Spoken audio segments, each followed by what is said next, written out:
Gold trusted gold buyers. మీరు తాకట్టు పెట్టిన బంగారాన్ని విడిపించి ఈ రోజు ఉన్న మార్కెట్ ధరకు కొనబడను.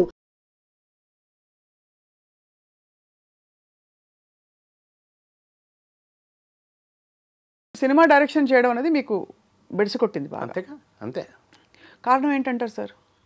అది సక్సెస్ అవ్వలేదుగా. అవ్వలేదు కాబట్టి ఏమనుకోకు, హ్యాపీ కూర్చోండి, కంఫర్టబుల్గా కూర్చోండి. అమ్మా అయితే అంతే, అది సక్సెస్ కొడితే ఏముంది.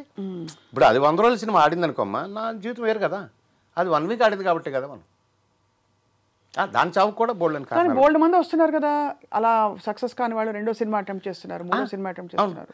అలాగా నాకు 16 కథలు చేసుకున్నాను.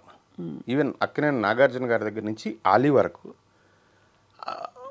ఒక నాగార్జున గారి దగ్గర బావ ఎలవబుల్ మ్యాన్ ఓన్లీ నాగార్జున 1.5 years ఆ కథ, దాని మీద తిరుగుతూనే ఉన్నాం. బ్రహ్మానందం గారితో సిటీ లైట్స్ సైలెంట్ మూవీ, దాంతో అలా తిరుగుతూనే ఉన్నాం. ఇంకోళ్ళు ఎవరితోనో బాబుమోహన్ గారి అబ్బాయితో ఏదో చేయాలని బాబుమోహన్ గారితో వారితో అలా తిరిగాం. హీరోలు ఎవరు ఇవ్వట్లేదు, వెంకటేష్ బాబుతో ఏదో అట్లా తిరిగాం. అంటే ఇవన్నీ సంవత్సరం 6 నెలలు 8 నెలలు ప్రాసెస్ ఉంటుంది. ఎంత జీవితం ఉంటుంది. హీరోలు ఎవరు ఇవ్వట్లేదని రమ్యకృష్ణ గారితో గజ్జల గుర్రం అనే ఒక కథ, హీరో కమెడియన్స్ రమ్యకృష్ణ గారు, అదొక 2 years అంత ప్రాసెస్ అవుతుంది. సో ఆ ప్రయత్నాలు నేను ఏది మానుకోలేదు, ఆపుకోలేదు.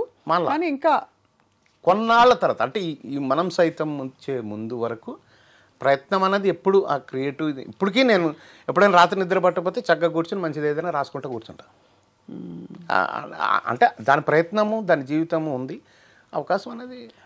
సో ఇప్పుడు ప్రస్తుతం అయితే అది రాసుకుంటూ మీ రోల్స్ మీరు వేసుకుంటూ మనం సైతం నడిపించుకుంటూ అలా సాగుతుంది. అంతేనమ్మా. సార్ మీకు అచ్యుత్ గారు మంచి మిత్రులు కదా. అవును. మా నాన్నగారి సీరియల్లో హీరో అయిన అన్వేషిత. అవును. ఆయన సడన్ గా చనిపోవడం చాలా బాధ కలిగించింది చాలా మందికి. ఎలా జరిగింది సార్ అంతా?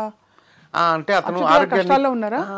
ఆరోగ్యాన్ని కేర్ చేసేవాడు కదా, కష్టాలు అనేది ఏం లేదు, అతను కంఫర్టబుల్గానే ఉన్నాడు. బట్ ఏంటంటే ఆరోగ్యాన్ని అసలు పట్టించుకునేవాడు కాదమ్మా అతను. అంటే ఇప్పుడు సపోజ్ కూర్చున్నాం అనుకో, మిరపకాయ బజ్జీలు తినేవాళ్ళం. 4 ప్లేట్లు తెచ్చారనుకో, 2 ప్లేట్లు నా దగ్గర, 2 ప్లేట్లు వాడి దగ్గర ఉంటాయి కదా, నాకు ఒకటే పెట్టేవాడు. మేమిద్దరం మిరపకాయ బజ్జీలు తిన్నామనేవాడు. వెన్న, జీడిపప్పు, లేకపోతే ఇంకోటి స్వీట్లు, అంటే వాళ్ళకి అలా ఇష్టం. చల్లటి కూల్ డ్రింక్, చల్లటి వాటర్ కూడా చాలా డేంజర్ అమ్మా ఇప్పుడు. చల్లటి కూల్ డ్రింక్ తాగేవాడు. అట్లా ప్రెషర్స్ ఉంటాయి కదా. అతను వినైల్ ప్రింటింగ్ ఒక కంపెనీ ఏదో అనుకున్నాడు ఫ్రెండ్ తోటి, న్యూస్వీడ్ అతను. అందులో కొంచెం 24 - అనేవాడు, 24 లక్షలు అంతా అప్పుడు అప్పు అయ్యాడని ఆవిడ చెప్పాడు. మాకు చెప్పలేదు అది. 24 లక్షలు అప్పుడు. ఎవరు అప్పయ్యారు? ఈయనే అప్పయ్యారా అని తెచ్చాడు, ఆ ప్రాసెస్కి తీసుకొచ్చాడని చెప్పేవాడు. మేము అంతలో న్యూస్వీడ్ వెళ్ళాం. ఆ ఫ్రెండ్ పార్ట్నర్ ఎవరైతే ఉన్నాడో అతను ఏదో షాప్ ఓపెనింగ్ అక్కడికి కూడా వెళ్ళాం మేము. బట్ ఆ తర్వాత వచ్చి సడన్గా గాంధీ అనే ఫ్రెండ్ వచ్చి ఇట్లా యశోదలో చేరాడు అన్నయ్య రాత్రి. వెళ్ళినప్పుడు చచ్చిపోయాడు. షాక్ అయి ఉంటారు మీరు. లైఫ్ అంటే జీవితం ఇంత తాత్కాలికం. చాలా చాలా చాలా చాలా చాలా. ఎందుకంటే మామూలు ఒక స్నేహితుడిగా, ఒక మంచి స్నేహితుడిగా అతను చనిపోవటం ఒక బాధ అయితే, అప్పుడు మేము కలిసి నాగేశ్వరరావు గారి సీరియల్ నేను వచ్చితే స్టార్ట్ చేసాం. నాగేశ్వరరావు గారి దగ్గరికి వెళ్ళి మేము ఇద్దరమే స్టార్ట్ చేస్తే ఇంకొక 2 ఫ్రెండ్స్ చేరారు. తర్వాత ఆ సీరియల్ ఎండింగ్ వచ్చినప్పటికి ఆర్థికంగా కూడా చాలా దెబ్బతినేసాం మేము. వీడు చచ్చిపోవటం, ఇతను, దాంతో చాలా అంటే అదొక ఫేజ్ అనమాట. రోడ్డు మీదకి వచ్చేసిన ఫేజ్లో అదొకటి. సినిమా ఫెయిల్యూర్ తర్వాత మట్టి మనిషి ఒకటి. అక్కినేని నాగేశ్వరరావు గారు నాకు ఎందుకంత ఆయన అంటే అంత గౌరవం, అభిమానం, ప్రేమ, ఒక పేరెంట్లా, ఒక తల్లిలాగా అతను ఎందుకు చూస్తానంటే ఆయన ఫోన్ చేశాడు నాకు ఇంటికి. నేను నాగేశ్వరరావు మాట్లాడుతాను. ఏ నాగేశ్వరరావు అమ్మా? ఆవిడకి అక్కినేని నాగేశ్వరరావు అమ్మా. సార్ ఒక్క నిమిషం అండి. సార్ ఏం సార్ ఇట్లా మా వైఫ్ తెలియక ఏమనుకోవచ్చు, మీతో మాట్లాడాలి, నేను ఇప్పుడే తోట నుంచి వచ్చాను, మీ దగ్గర సమయం ఉంటే వస్తారా? 5 minutesలో ఇంటికి వెళ్ళా. మీరు మంచివాళ్ళని తెలుసు, మీకు సమర్థత ఉందని తెలుసు, మీరు నష్టపోయారని తెలుసు, ఉల్టా మీరు అచ్యుత్ అనేవాడు కూడా మీ దగ్గర నుంచి వెళ్ళిపోయాడు. సో మీరు చాలా బ్యాడ్ సిచ్యువేషన్లో ఉన్నారని నాకు తెలుసు.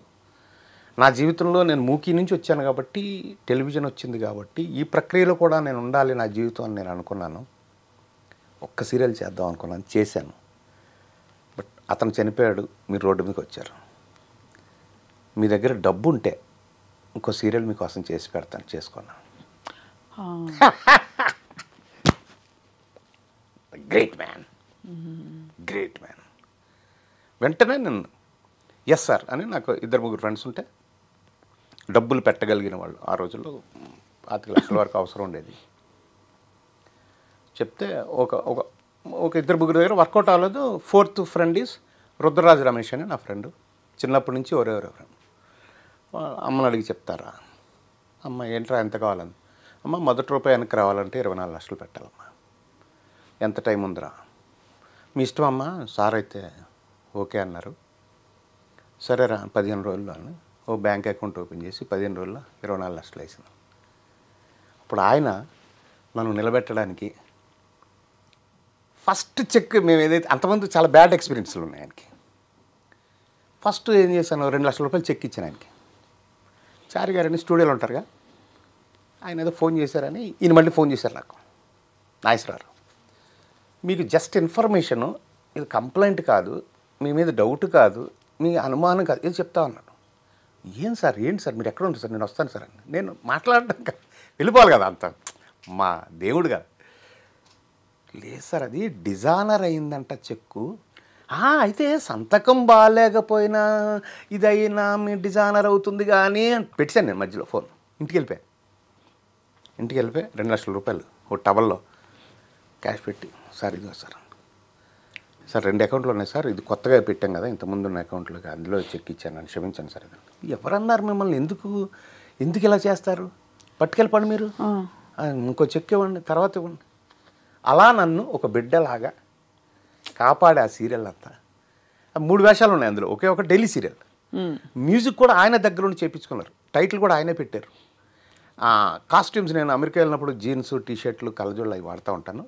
అవన్నీ డిస్ప్లే చేయించి వాళ్ళ కాస్ట్యూమర్ తోటి, మీ వేషానికి ఇందులో ఏం కావాలో నోట్ చేసుకోండి, తీసుకోండి అని. ఎంత గొప్పగా అంటే ఒక జర్కిన్ లాంటివి ఉన్నాయన్నమాట ఒక వేషానికి. లైఫ్ స్టైల్లో ఉంటాయి, ఇక్కడ వెళ్దాము అని నాతో షాపింగ్ వచ్చారు. ఆయన ఎందుకు వచ్చారంటే,